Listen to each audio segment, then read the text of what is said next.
Hi అండి. ఈరోజు వీడియోలో 2 గంటల్లో 4 బ్లౌజులు, అది కూడా ఫ్రంట్ ఓపెన్ ప్రిన్సెస్ కట్ బ్లౌజులు ఎలా కట్ చేసి ఎలా కుట్టొచ్చో కూడా చెప్తాను. వీడియోని ఎక్కడ స్కిప్ చేయకుండా చూడండి. ఇవన్నీ కూడా నేను కుట్టిన బ్లౌజులేనండి. ఇది వచ్చేసి ఫ్రంట్ ఓపెన్ అనమాట. అన్నీ కూడా front open princess cut. Back వచ్చేసి కొంచెం డిఫరెంట్ నెక్ అయితే ఇచ్చాను. ఇవన్నీ ఒకే కస్టమర్వి. నేను చెప్పిన మెథడ్లో కనుక కట్ చేసి కుట్టారంటే మాత్రం ఖచ్చితంగా మీరు 2 గంటలు 4 బ్లౌజులు కట్ చేసి కుట్టొచ్చండి. అంత ఈజీగా ఉంటుంది, అంత సింపుల్గా ఉంటుంది. మీరు ఎక్కడ యూట్యూబ్లో ఎన్ని ఛానల్స్ వెతికినా కూడా మన ఛానల్లో ఉన్న టిప్స్ అనేవి ఏ ఛానల్లో కూడా దొరకవు. అంత సింపుల్ టిప్స్ అనేవి మీతో షేర్ చేస్తాను. ఏది దాచుకోకుండా నేను సక్సెస్ అవ్వడానికి కారణమైన టిప్స్ కూడా మీతో చాలాసార్లు షేర్ చేశాను. సో ఇది కూడా ఒక వండర్ఫుల్ సక్సెస్ అయిన టిప్ అండి. చాలామందికి నచ్చిందనమాట. నేను షార్ట్లో కానీ ఎక్కడ పెట్టినా కూడా వావ్ అనే వాళ్ళు తప్ప ఇంకా మిగతా వాళ్ళు ఎవ్వరు లేరు. చాలామంది ఏం చేస్తారంటే ప్రిన్సెస్ కట్ కనగానే పేపర్ మీద కట్ చేసి మళ్ళీ క్లాత్ మీద పెట్టి ఎగస్ట్రా క్లాత్ని కట్ చేసేసుకుని మళ్ళీ దాన్ని గమ్ముతో అయినా సరే మిషన్ మీద అయినా సరే జాయిన్ చేసి మళ్ళీ దాన్ని కుడతారు. పెద్ద ప్రాసెస్ అండి ప్రిన్సెస్ కట్ అనగానే. కానీ మీరు నేను చెప్పిన మెథడ్లో కనుక ప్రిన్సెస్ కట్ చేసి కుట్టారంటే మాత్రం ఇంకా మిగతా షేప్ బెల్ట్లు కూడా పక్కన పాడేసి ఈ ప్రిన్సెస్ కట్ బ్లౌజ్ వచ్చే మాత్రం ఫస్ట్ అవే కుడతారనమాట. అంత సింపుల్గా అంత తొందరగా అయిపోతుంది. సో వీడియోని ఎక్కడ స్కిప్ చేయకుండా లాస్ట్ వరకు చూడండి. వీడియో నచ్చితే లైక్ చేయండి. ఫస్ట్ వచ్చేసి ఒక బ్లౌజ్ అయితే చూపిస్తాను. మిగతా ఆల్రెడీ ఇంకో బ్లౌజ్ కూడా 2-3 బ్లౌజులు అయితే కట్ చేశానండి. కానీ అన్నీ ఒకటే మెథడ్ కాబట్టి నేను ఒకటైతే కట్ చేసి చూపిస్తాను. ఫస్ట్ వచ్చేసి లైనింగ్ తడిపేసుకుని ఆరబెట్టేసుకుని 1 మీటర్ తీసుకున్నాను. 4 ఫోల్డింగ్ చేసుకోవాలి. మన మెథడ్లో ఫస్ట్ హ్యాండ్స్ కట్ చేస్తాం కాబట్టి 4 ఫోల్డింగ్ చేసుకోవాలి. హ్యాండ్ హైట్ వచ్చేసి 5.5 తీసుకున్నాను. ఖర్చు కోసం ఇంకొక పావించు ఇలా స్ట్రేట్గా లైన్ వేసేసేయండి. ఇది వచ్చేసి మనకి 9.5 అండి ఆర్మ్ లూజు. పెద్ద సైజు బ్లౌజ్ అనమాట, 40 సైజు. మనకి రూల్ ప్రకారం 9వ నెంబర్తో వస్తే చంక డౌను మనం 3.5 తీసుకోవాలి. తీసుకున్నాను నేను అంతే.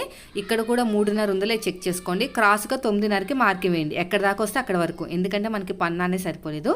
స్ట్రేట్గా ఆర్మ్ లూజ్ ఎంత వచ్చిందో దానికి సగానికి మార్కింగ్ వేసుకుని ఇలా స్ట్రేట్గా మార్కింగ్ వేసుకోండి. 9వ నెంబర్ కాబట్టి కార్నర్ నుంచి 2 ఇంచులకు మార్కింగ్ వేసుకుని ఏ సైజు వాళ్ళకైనా షోల్డర్ దగ్గర 1 ఇంచుకి మార్కింగ్ వేసుకుని కర్వ్ అనేది తీసేసుకుంటే మనకి పర్ఫెక్ట్గా మనకి బ్యాక్ పార్ట్ కర్వ్ అనేది వస్తుంది. ఎంతో మందికి సక్సెస్ ఇచ్చిన హ్యాండ్ కటింగ్ అండి ఇది. చాలామంది మీరు మన ఛానల్ ఓపెన్ చేసి చూడండి. నేను అప్పుడప్పుడు కమ్యూనిటీ ట్యాబ్లో కూడా పోస్ట్ చేస్తూ ఉంటాను కదా. ఈ ప్లస్ కుర్తి దగ్గర ఏ సైజు వాళ్ళకన్నా 1/2 ఇంచు, చంక దగ్గర 1 ఇంచ్ ఇచ్చుకుంటే లోత్ అనేది పర్ఫెక్ట్గా వస్తుంది అనమాట. ముడతలు అనేవి రాదు. చంక దగ్గర 1 ఇంచ్ మార్కింగ్ వేసుకోవాలండి. చంక దగ్గర నుంచి అక్కడి నుంచి డౌన్ అయిపోవాలన్నమాట. అప్పుడు మీకు అక్కడ ముడతలు రాకుండా ఉంటుంది. తర్వాత హ్యాండ్ లూజ్ వచ్చేసి 7 ఇంచులు. సైడ్కి మనకి ఖచ్చితంగా క్లాత్ అయితే యాడ్ చేయాలి. ఖర్చులకి ఇంకొక 1/2 ఇంచు కూడా ఉంది కదా. ఆర్మ్ లూజ్కి 9 ఇంచులే వచ్చింది కదా. ఇంకొక 1/2 ఇంచు ఖర్చుల కోసం ఒక 2 ఇంచులు అలా ఉంటుంది. యాడ్ చేసుకుందాం. ఇప్పుడు ఎగస్ట్రా ఉన్న క్లాత్ను కూడా నీట్గా కట్ చేసేయండి. తర్వాత వచ్చేసి ఈ 2 లేయర్స్ని సపరేట్గా తీసేసుకుని లోతు కూడా కట్ చేసుకోండి. ఎందుకంటే మనకి ఫ్రంట్ పార్ట్ లోతు అనేది మార్కింగ్ వేసాం కదా. సో ఎలా మార్కింగ్ వేసామో అదేవిధంగా ఇక్కడ ఒక మార్కింగ్ వేసుకోండి. ఫ్రంట్ పార్ట్ అని తెలియడానికి కుట్టేటప్పుడు ఈజీగా ఉంటుంది. సో ఇలా అయిపోయిన తర్వాత ఇలా నీట్గా పెట్టేసుకుని మనకి ఎగస్ట్రా 2 ఇంచులు ఖర్చు కావాలి కదా, 2.5. సో దాన్ని ఇక్కడ క్లాత్ని కట్ చేసుకున్నాం అనుకోండి, కుట్టేటప్పుడు ఈజీగా ఉంటుంది. ఇవంతా కూడా ఇలా పక్కన పెట్టేసేయండి. అయిపోయిందండి. తర్వాత వచ్చేసి మనకి ఇది వచ్చేసి ఫ్రంట్ ఓపెన్ కాబట్టి మనకి ఫోల్డింగ్స్ అనేవి మన వైపుకి ఉండాలి. బ్యాక్ ఓపెన్ లేదు కదా, బ్యాక్ కటింగ్ చేస్తున్నాను. ఎల్ షేప్ తీసేసుకుని ఇక్కడ కూడా నీట్గా మార్కింగ్ వేసేసుకోండి. ఎగస్ట్రా ఖర్చు కోసం నేనైతే ఒక 1/2 ఇంచ్ అనేది ఎగస్ట్రా తీసుకుంటున్నాను. ఇలాగా తీసుకున్న తర్వాత ఈ ఎగస్ట్రా ఉన్న క్లాత్ని మొత్తం కూడా నీట్గా కట్ చేసేయండి. నేను ఎలాగైతే కట్ చేస్తున్నానో అలాగా. ఎల్ స్కేల్ అయితే బెస్ట్ రిజల్ట్ వస్తుందండి మీకు మామూలు స్కేల్ కన్నా. తర్వాత మనకి ఇది డీప్ నెక్ బ్లౌజ్ కాబట్టి ఆటోమేటిక్గా మనకి చెస్ట్ లూజ్ అనేది ఆటోమేటిక్గా వచ్చేస్తుంది. మన రూల్ ప్రకారం, మన మెథడ్ ప్రకారం ఆర్మ్ లూజ్కి 1 ఇంచ్ కప్పితే చెస్ట్ అనమాట. 9.5కి 1 ఇంచ్ కప్పితే 10.5. ఎగస్ట్రా ఖర్చు కోసం 2 ఇంచులు. నేను చెప్పిన మెథడ్లో కనుక బ్లౌజ్ కట్ చేశారంటే గంటకి 4 బ్లౌజులు ఈజీగా కుట్టేయచ్చు. అంత ఈజీగా ఉంటుందన్నమాట. ఒక్కసారి చూడండి మీరే. నేను చెప్పే కన్నా మీరు చూసి కట్ చేస్తే మీకే తెలుస్తుంది. హైట్ వచ్చేసి బ్యాక్ పార్ట్లో మెయిన్ రాడ్ దగ్గర నుంచి ఇలా స్ట్రేట్గా పట్టేసుకుని షోల్డర్ దగ్గర ఒక మార్కింగ్, ఎగస్ట్రా ఖర్చు కోసం ఒక మార్కింగ్ వేసుకుని ఎల్ స్కేల్ సహాయంతో మళ్ళీ స్ట్రేట్గా వేసుకుంటే మీకు స్ట్రేట్గా లైన్ వస్తుంది. ఎక్కువ తక్కువ రాకుండా ఉంటుంది ఎల్ స్కేల్ అయితే. నెక్ డీప్ తెలియాలి కదా, మీకు ఈజీ మెథడ్ చెప్పిన నడాన్ని సగం కింద ఫోల్డ్ చేసేసుకుని వీపు హైట్ ఎంత ఉందో చెక్ చేసేసుకుంటే మార్కింగ్ వేసుకుంటే ఆటోమేటిక్గా నెక్ డీప్ వస్తుంది. ఇక నేను ఒక 1/2 ఇంచ్ ఎందుకు తీసుకున్నానంటే ఖర్చు కోసం, మనం వాడిన బ్లౌజ్ వచ్చింది కాబట్టి ఒక 1/2 ఇంచ్ అనేది ఎగస్ట్రా తీసుకున్నాను. కింద పట్టి ఎతకడానికి ఒక 1/2 ఇంచ్ వదిలేసి ఎంతైతే మనకి వీపు పార్ట్ హైట్ ఎంత వచ్చిందో అంత వేసేసుకున్నాను. కింద ఎంతైతే 10.5 చెస్ట్ వచ్చిందో పైన కూడా 10.5 ఎగస్ట్రా ఖర్చు కోసం 2 ఇంచులు తీసేసుకుని ఇలా స్ట్రేట్గా లైన్ వేసాను. చూడండి ఇదంతా కూడా స్ట్రేట్గా మార్కింగ్ వేసేసాను. ఇక్కడ ఎక్స్ట్రా ఖర్చు కోసం 2 ఇంచులు. సో అయిపోయిందండి. తర్వాత వచ్చేసి మనకి ఇక్కడ 40+ సైజు మనకి ఇది మనకి నెక్ దగ్గర 2.5 మొత్తం ఫుల్ షోల్డర్ వచ్చేసి 6 ఇంచులు వచ్చేటట్టు తీసుకున్నాను అనమాట. మిగతాది చిన్న షోల్డరు. కింద వచ్చేసి 3.5 తీసుకున్నాను. అర్థమైందా? నెక్ విడ్త్ వచ్చేసి 2.5, ఎక్స్ట్రా ఖర్చు కోసం 1/2 ఇంచు, ఫుల్ షోల్డర్ 6 ఇంచులు తీసుకున్నాను. 40 సైజుకి 6 ఇంచులు అయితే కరెక్ట్గా సరిపోతుంది. ఎందుకంటే ఇప్పుడు అంతకుముందే చాలా బ్లౌజులు కట్ చేశానండి, మిగతా 3 బ్లౌజులు, అందుకు నాకు బాగా గుర్తనమాట. ఇక్కడ కొంచెం షేప్ అనేది మారుస్తున్నాను. నెక్ షేపు ఒక్కొక్క బ్లౌజ్కి ఒక్కొక్క షేప్ ఇచ్చానండి.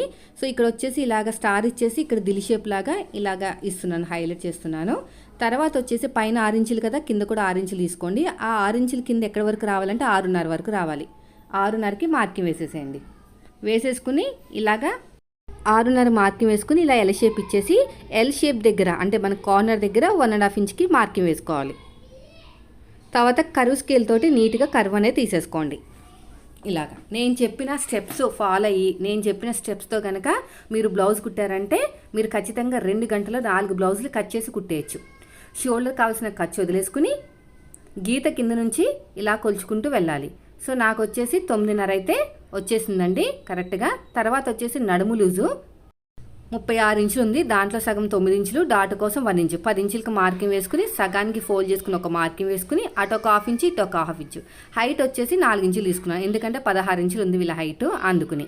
సో ఇప్పుడు ఎలాగైతే మార్కింగ్ వేసుకున్నానో సేమ్ అదే విధంగా కటింగ్ చేసుకుంటూ వెళ్ళిపోతున్నాను. చూడండి ఫ్రంట్ పార్ట్ ఎలాగా కటింగ్ చేస్తానో వీడియోని స్కిప్ చేయకుండా చూడండి. ఇది వచ్చేసి మనకి 10.5 అంటే 42 సైజ్ బ్లౌజ్ అనమాట. ఓకేనా? 40+ సైజు, 40 క్రాస్ అయిపోయింది. ఇప్పుడు ఎలాగైతే మార్కింగ్ వేసుకున్నామో సేమ్ అదే విధంగా కటింగ్ చేసుకుంటూ వెళ్ళిపోవాలి ఇలా నీట్గా. వీడియోని ఎక్కడ స్కిప్ చేయకుండా చూడండి ఫ్రెండ్స్. వీడియో నచ్చితే మాత్రం ఖచ్చితంగా లైక్ చేయండి, ట్రై చేయండి, కామెంట్ చేయండి. 10 మందికి యూజ్ అవుతుంది. మీకు కామెంట్ చేయడం వల్ల 10 మంది మేము కూడా ట్రై చేస్తామని చెప్పేసి ముందుకు వస్తారన్నమాట, వాళ్ళు కూడా సక్సెస్ అవుతారు. ఇప్పుడు ఇదంతా మార్కింగ్ అయిపోయింది కదా. ప్రిన్సెస్ కట్ అంటే మనకి వితౌట్ షేప్ బెల్ట్ అనమాట. అలాంటప్పుడు మనకి ఫ్రంట్ ఓపెన్ కాబట్టి ఓపెనింగ్స్ అనేవి మన వైపుకు ఉండాలి. వితౌట్ షేప్ బెల్ట్ కాబట్టి బ్యాక్ పార్ట్ ఆధారంగానే మార్కింగ్ వేసుకోవాలి. కానీ కింద హైట్ దగ్గర మాత్రం ఒక 1/2 ఇంచ్ ఎక్స్ట్రా తీసుకోండి, ఎందుకంటే చెస్ట్ అనేది పైకి ఎత్తేసినట్టు ఉంటుంది అనమాట. అందుకని బ్యాక్ పార్ట్ కన్నా ఫ్రంట్ పార్ట్ ఒక 1/2 ఇంచ్ అనేది ఎక్కువ తీసుకోవాలి. అది ఎక్కువ అనేది చెస్ట్ డాట్ దగ్గర తీసుకుంటే ఇంకా మంచిది. సైడ్ జాయింట్ దగ్గర క్రాస్గా తీసుకోవాలి. చెప్తాను. ఇప్పుడు బ్యాక్ పార్ట్ ఆధారంగానే మొత్తం కూడా నేను మార్కింగ్ వేస్తున్నాను ఇలా నీట్గా. చూడండి ఇలా మొత్తం కూడా సైడ్కి ఒక 1 ఇంచ్ ఎగస్ట్రా తీసుకోండి, ప్రిన్సెస్ కట్ కదా అందుకుని. కింద మాత్రం ఎగస్ట్రా ఒక 1/2 ఇంచ్ ఎగస్ట్రా తీసుకోవాలి. ఎప్పుడు తీసుకోవాలి చూపిస్తాను. తర్వాత ఈ వీపు పార్ట్ దగ్గర స్ట్రైట్గా ఇలా మార్కింగ్ వేసేసుకోండి ఇలా మొత్తం కూడా. అయిపోయిన తర్వాత వీడియోని స్కిప్ చేయకుండా చూడండి ఫ్రెండ్స్. వీడియో నచ్చితే మాత్రం లైక్ చేయండి. ఇంకా బ్యాక్ పార్ట్తో మనకు పని లేదు. ఇక్కడ ఎల్ షేప్ దగ్గర కూడా ఇలా వీలర్తో మార్కింగ్ వేసుకుంటే మనకి ఫ్రంట్ పార్ట్ లో తీయడానికి మరింత ఈజీగా ఉంటుంది. ఆ వీలర్ సహాయంతో మార్కింగ్ వేసాం కదా, దాని ప్రకారమే ఇలా షేప్ ఇచ్చేసేయండి ఎల్ షేప్. ఇక్కడ ఒక 1/2 ఇంచ్ లోతు తీసేసుకోండి, ఇంకా ఎక్కువ అవసరం లేదు. ఇది ఫ్రంట్ నెక్ డీప్ నెక్కే. సో ఫ్రంట్ నెక్ వచ్చేసి నాకు పావు తక్కువ 7 ఇంచులు అయితే వచ్చింది. అదే మార్కింగ్ వేసుకున్నాను. చాలా బ్లౌజులు కట్ చేశానండి, దీనికంటే ముందు 3 బ్లౌజులు కట్ చేశాను కాబట్టి నాకు గుర్తుంది. ఇక్కడ మీకు రౌండ్ కావాలంటే రౌండ్, స్టార్ కావాలంటే స్టార్, ఏదంటే అది ఇచ్చేయచ్చు అన్నమాట. పూర్తిగా మన చాయిస్ ఇచ్చేసారు కస్టమరు. ఎలాగైనా సరే ఏ నెక్ అయినా సరే పర్లేదని చెప్పారన్నమాట. అందుకని ఒక్కొక్క దానికి ఒక్కొక్క నెక్ షేప్ ఇస్తున్నాను. ఇది అయిపోయింది కదా.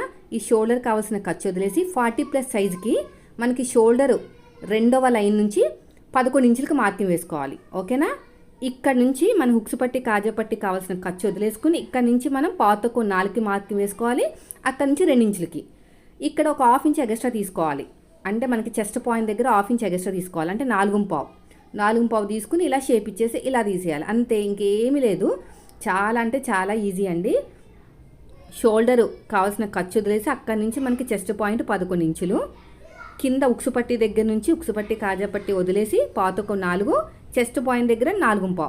ఎందుకంటే మనకి అక్కడ ప్రిన్సెస్ కట్ షేప్ వెళ్ళాలి కదా, అందుకని చెప్పేసి ఏ సైజు కన్నా 1/2 ఇంచ్ కింద కన్నా పైన 1/2 ఇంచ్ ఎక్కువ తీసుకోవాలన్నమాట. సో ఇలా నేనైతే ఇప్పుడు కట్ చేయనండి ప్రిన్సెస్ కట్, బాగా గుర్తుపెట్టుకోండి. వీడియోలో చాలా సింపుల్గా నేను క్లోజ్ చేస్తాను ప్రిన్సెస్ కట్ అనేది. ఎలా క్లోజ్ చేస్తానో కూడా మీకు చూపిస్తాను. ఇలా కట్ చేసి కుడితేనే మీకు గంటకి 2 బ్లౌజులు కుట్టచ్చు. 2 గంటలు 4 బ్లౌజులు కట్ చేసి కుట్టచ్చు అనమాట. నేను ఈ వీలర్ మార్కింగ్ కూడా వేసేస్తున్నాను, ఎందుకంటే నాకు కుట్టేటప్పుడు ఈజీగా కావాలి కదా. ఇప్పుడు నేను ఏం టచ్ చేయనండి, చూసారు కదా, నేను జస్ట్ మార్కింగ్ వేసి వదిలేసాను. అదే మార్కింగ్ అడుగు భాగంలో కూడా వేసుకుని పెట్టుకుంటున్నాను ఇలా నీట్గా. అయితే ఇక్కడ మీరు ఉక్సు పట్టి కాజా పట్టి దగ్గర కూడా ఇంకొక డాట్ వేసుకోవచ్చు. నేనైతే వేయట్లే, కానీ కస్టమర్ ఇష్టం అనమాట. సో ఇది అయిపోయింది, ఇది అయిపోయింది. ఒరిజినల్ క్లాత్ మీద పెట్టుకుని కట్ చేసేద్దాము. ఇదంతా కూడా గమ్ముతో జాయిన్ చేసుకోవాలండి, అదొక విషయాన్ని మీరు గుర్తుపెట్టుకోండి. మనకి హ్యాండ్కి బార్డర్ వచ్చింది కాబట్టి మనకి తిప్పేసుకుంటే సరిపోతుంది కాబట్టి హ్యాండ్ అవసరం లేదు. మనకి ఫ్రంట్ పార్ట్ బ్యాక్ పార్టే ఇలాగా గమ్ముతో జాయిన్ చేసుకోవాలన్నమాట. ఫస్ట్ టిప్ వచ్చేసి ప్రిన్సెస్ కట్ చేయకూడదు కట్ చేసేటప్పుడు. రెండో టిప్ వచ్చేసి ఇక్కడ ఎగస్ట్ ఎందుకు కట్ చేస్తున్నా అంటే సైడ్కి జాయింట్ పడతాయి నాకు, అందుకుని కొంచెం ఎక్కువే కట్ చేసి పెట్టుకుంటున్నాను. రెండో టిప్ వచ్చేసి గమ్ముతో జాయిన్ చేయాలి. ఆ 2 టిప్పులు గుర్తుపెట్టుకోండి, ఇంకా చెప్తాను. సో ఇప్పుడైతే బ్యాక్ పార్ట్ దగ్గర ఇలా పెట్టేసుకోండి. తర్వాత ఫ్రంట్ పార్ట్ దగ్గర కూడా ఓపెనింగ్స్ అనేవి మన వైపుకి, అంటే మన ఓపెనింగ్ వైపుకి ఉండాలి. ఇప్పుడు ఎలాగైతే పెట్టుకున్నామో అలాగే కట్ చేసుకుందాం, ఇంకేం అవసరం లేదు. ఇలా నీట్గా కట్ చేసుకుంటూ వెళ్ళిపోవటమే. క్లాత్ కూడా సేవ్ అవుతుంది నేను చెప్పిన టిప్స్తో కనుక కట్ చేశారంటే. ఇలా నీట్గా డోరీస్ పెట్టమన్నారండి అన్నిటికి, అంటే భుజాలు జారుతాయని కాదు, వాళ్ళకి ఇష్టం అన్నమాట. డోరీస్ పెట్టుకుంటాం వల్ల వాళ్ళకి ఇష్టం కాబట్టి అన్ని డోరీస్ పెట్టమన్నారు. కొంతమందికి అలాగే ఉంటారు, భుజాలు జారకపోయినా కూడా డోరీస్ అనేది ఇష్టపడతారనమాట, లుక్ అనేది బాగుంటుందని. సో నేను అన్నిటికి కూడా డోరీస్ పెట్టేశాను. ఇక్కడ కూడా అంతే, ఇలా నీట్గా నేను చెప్పిన టిప్స్తో బ్లౌజ్ కట్ చేయండి. నేను చెప్పిన టిప్స్తోనే బ్లౌజ్ కుట్టండి, అప్పుడే మీరు సక్సెస్ అవుతారు. సగం మీ మెథడ్ సగం నా మెథడ్ అయితే అస్సలు సక్సెస్ అవ్వరు. ఇదంతా గమ్ముతో జాయిన్ చేసుకోవాలి, ఓకేనా. ఇప్పుడు ప్రిన్సెస్ కట్ ఎలాగా కుట్టాలి, ఎలా కట్ చేయాలి చూపిస్తాను చూడండి. ఇలాగా మనకి ఎలాగైతే మార్కింగ్ ఉందో దాని ప్రకారం వెళ్ళిపోవాలి. వెళ్ళిన తర్వాత మళ్ళీ ఇటువైపు నుంచి పాదం నుంచి ఉండాలండి అక్కడ, ఎందుకంటే అక్కడ కట్ చేస్తామన్నమాట షేపు. థ్రెడ్ పక్కన, అంటే మనకి అక్కడ మార్కింగ్ పక్క నుంచి పైనుంచే వెళ్ళాలి, ఇలా షేప్ రావాలి, ఓకేనా. ఇప్పుడు థ్రెడ్ పక్కనే కట్ చేసుకుంటూ వచ్చేయండి. థ్రెడ్ కట్ అవ్వకూడదు, ఎందుకంటే మనం ఇంకా లైనింగ్ జాయిన్ చేయమాట, డైరెక్ట్గా మళ్ళీ అతికేస్తాం. కట్ చేసిన తర్వాత మళ్ళీ కుట్టేస్తాం. కొంతమంది ఏం చేస్తారంటే లైనింగ్ దేని దానికి సపరేట్గా అతికించి మళ్ళీ కుట్టి మళ్ళీ కట్ చేసి మళ్ళీ జాయిన్ చేస్తూ ఉంటారు, మీకు తెలిసే ఉంటుంది. కానీ ఇది అలా ఆ టైపు కాదనమాట, చాలా సింపుల్. ఇక్కడ కూడా నేను చెప్పాను కదా పాదమించని, ఇలా నీట్గా కట్ చేసుకోవాలి. ఇక్కడ కూడా అంతే. ఇప్పుడు కట్ చేసిన ప్రకారమే వెంటనే కుట్టేసేయండి, మళ్ళీ ఇంకొక దానికి వెళ్ళకండి. మళ్ళీ ఇంకో పార్ట్కి వెళ్ళి కట్ చేసామనుకోండి మళ్ళీ కన్ఫ్యూజ్ అయిపోతారు, మళ్ళీ టైం అనేది వేస్ట్ అవుతుంది. ఇప్పుడు కట్ చేశారు కదా, దాని ప్రకారం మళ్ళీ కుట్టేసి పక్కన పెట్టేసి మళ్ళీ ఇంకొక పార్ట్ అనేది తీసుకోవాలన్నమాట. ఇలా మళ్ళీ జాయిన్ చేసుకుంటూ వెళ్ళిపోండి. ఇలాగా నీట్గా సాగదీయకండి, సూదిని కిందకి దింపి పాదాన్ని పైకి లేపుతూనే చేయాలి ఈ ప్రాసెస్ అనేది, ఇలా మొత్తం కూడా. సో ఇలా చేసేసుకుని మీరు వీలైతే ఓవర్లాక్ చేసేయండి, లేకపోతే లేదు. ఇలా నీట్గా కుట్టుకుంటూ వచ్చేయాలి. డబల్ స్టిచెస్ వేయండి, ఫ్రంట్ పార్ట్ కదా, చెస్ట్ పార్ట్ కాబట్టి పీలుకుపోయే ఛాన్సెస్ ఎక్కువ ఉంటాయి. ఇలా నీట్గా కుట్టుకుంటూ వెళ్ళిపోవాలి, ఇలా మొత్తం కూడా. సో ఈ పద్ధతిలో నేను 4 బ్లౌజులు కట్ చేసి 4 బ్లౌజులు కూడా ఫాస్ట్గా కుట్టేశాను. సో మీరు కూడా ఇదే మెథడ్ ఫాలో అవ్వండి. ప్రిన్సెస్ కట్ రాగానే, ఇది వచ్చేసి పెద్ద సైజు బ్లౌజ్ కాబట్టి 40+ కాబట్టి చెస్ట్ పాయింట్ 11 ఇంచులు అలా ఉంటుంది. సో సైజుని బట్టి చూసారు కదా ఎంత ఈజీగా అయిపోయిందో. అన్ని బ్లౌజులు అలాగే కట్ చేశానండి. మీరు కూడా ఇదే మెథడ్లో కట్ చేయండి. ఇంకో బ్లౌజ్ కూడా ఇలాగే కట్ చేసాను చూడండి. మొత్తం కూడా ఇదే 40 సైజ్ బ్లౌజ్, సేమ్ ప్రాసెస్, ఇంకేం తేడా లేదు. ఇలాగ మొత్తం కూడా నా దగ్గర ఉన్న మిగతా 2 కూడా అలాగే కట్ చేశాను అనమాట. ఎప్పుడు కూడా ప్రిన్సెస్ కట్ బ్లౌజ్ అనేది కట్ చేసేటప్పుడు కట్ చేయకూడదు, కుట్టేటప్పుడు కట్ చేసుకోవాలి. అది కూడా లైనింగ్ అంతా జాయిన్ చేసిన తర్వాత నేను చెప్పిన టిప్స్తో కట్ చేశారంటే ఇలాంటి బ్లౌజులు 100 బ్లౌజులైనా కుట్టచ్చండి రోజుకి, అంత సింపుల్గా ఉంటుంది. నేను చాలా వీడియోస్ చూశాను కానీ అన్నిట్లో ఎలా ఉంటుందంటే ముందు పేపర్ కట్ చేస్తారు కొంతమంది, మళ్ళీ ఒరిజినల్ క్లాత్ మీద ఎక్స్ట్రా ఖర్చు పెట్టుకుంటారు, ఇంకొంతమంది ఇంకోలాగా. అవంతా కూడా నాకు చాలా పెద్ద ప్రాసెస్ అనిపించింది. ఇదంతా ఎందుకని మామూలుగా డైరెక్ట్గా సైడ్కి 1 ఇంచ్ ఎందుకు తీసుకున్నానంటే మళ్ళీ కట్ చేసి కుడతాం కదా, అందుకుని ఖర్చులు కావాలి కదా. సో ఆ ఖర్చుల కోసం వాళ్ళు ఏం చేస్తారంటే పేపర్ కటింగ్ చేసుకుంటారనమాట. నేను పేపర్ కటింగ్ చేయకుండా డైరెక్ట్గా ఒక 1 ఇంచ్ అనేది ఎక్స్ట్రా తీసేసుకుని సైడ్కి కుడుతున్నాను కాబట్టి, కట్ చేసి కుడుతున్నాను కాబట్టి నాకు ఫిట్టింగ్ కూడా బాగా వస్తుంది. ఇంకా టైం వేస్ట్ అవ్వకుండా ఉండడానికి ఏం చేస్తున్నానంటే లైనింగ్ జాయిన్ చేసిన తర్వాత దాని మీద స్టిచ్ వేసిన తర్వాత కట్ చేస్తున్నాను. అప్పుడు ఇంకా టైం అనేది సేవ్ అవుతుంది. అస్సలు మీకు ఫినిషింగ్ మిస్ అవ్వదు, ముడతలు రావు, చాలా ఫాస్ట్గా అయిపోతుందండి. చాలా మందికి నచ్చిన ప్రాసెస్ అనమాట. ఇలాంటి టిప్స్ మన ఛానల్లో చాలా ఉన్నాయి. నేను పెట్టిన ప్రతి వీడియో స్కిప్ చేయకుండా చూసారంటే మంచి టైలర్ అయితే అయిపోతారు. కానీ మీరు సక్సెస్ అయ్యేంత వరకు మాత్రం మీరు ఆపకూడదండి వీడియోస్ చూడడం. ఒక్కసారి సక్సెస్ అయిపోయారంటే టైలరింగ్లో ఇంకా చూడాల్సిన అవసరం కూడా లేదు. సో ఇదండి ఈరోజు వీడియో, నచ్చితే లైక్ చేయండి.